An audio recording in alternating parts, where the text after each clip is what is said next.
Picture profiles and picture styles. That's what we're talking about today. What's the best profile? Should you use a log profile or a standard profile? And what if your camera doesn't support any log profiles? Because a lot of budget cameras don't, like my Canon M50. And maybe it's the same for your Fuji or Sony camera. So let's compare the profiles and picture styles. Let's put them side by side and try to find out which one's the best for you.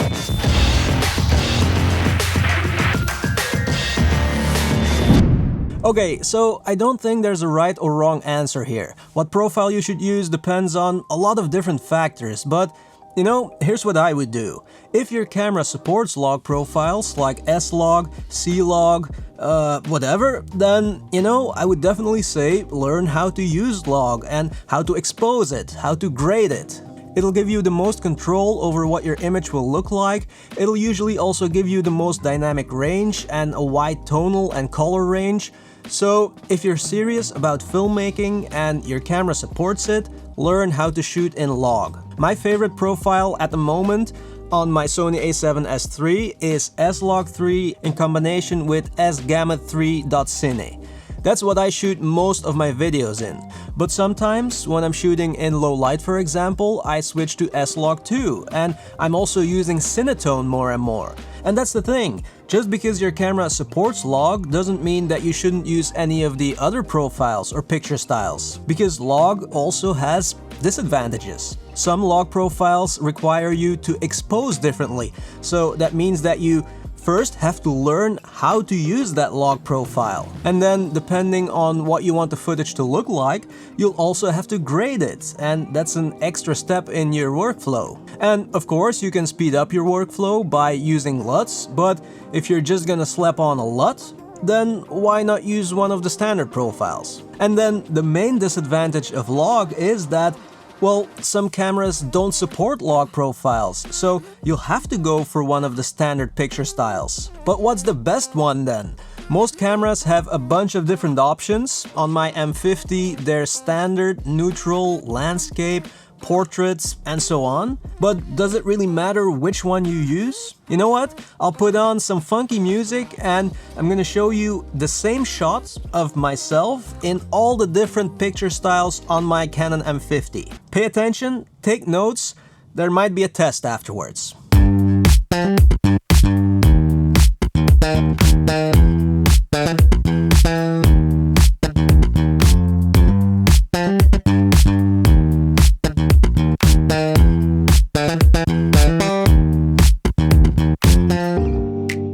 Okay, so what have we learned? Well, three things I think. First of all, there is no best picture style, not at all, doesn't exist. They're all a bit different and, I mean, it just depends. If you ask me, and you know, it surprised me when I did this little test, for this particular shot, a portrait shot, I think the portrait profile was the worst.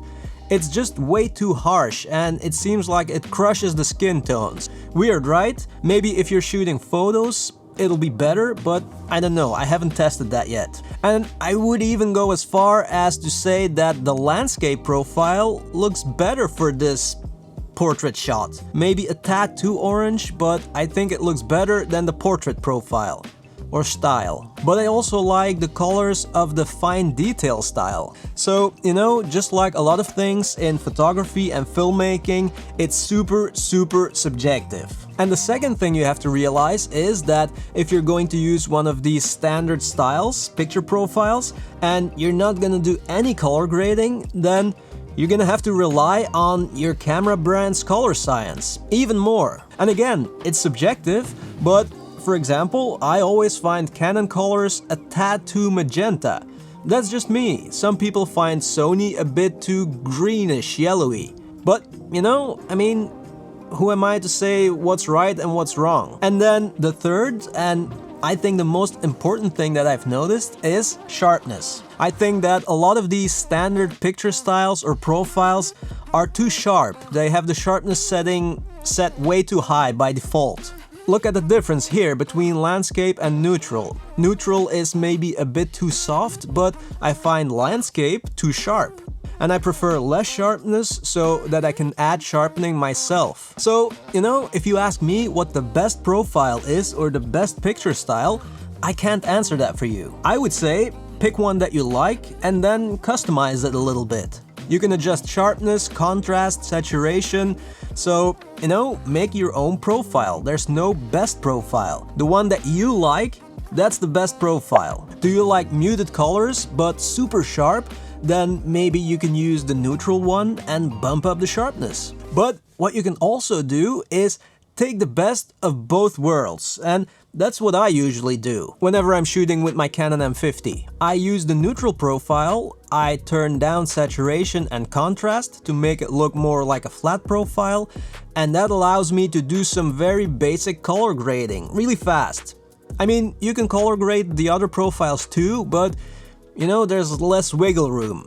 For example, you can do a quick teal and orange look, or something completely different like this. So there's no right or wrong answer. It all depends on, do you want maximum control or do you want super fast delivery of your project? And you don't care about color grading. But then again, I use S-Log 3 for my everyday shooting, so, and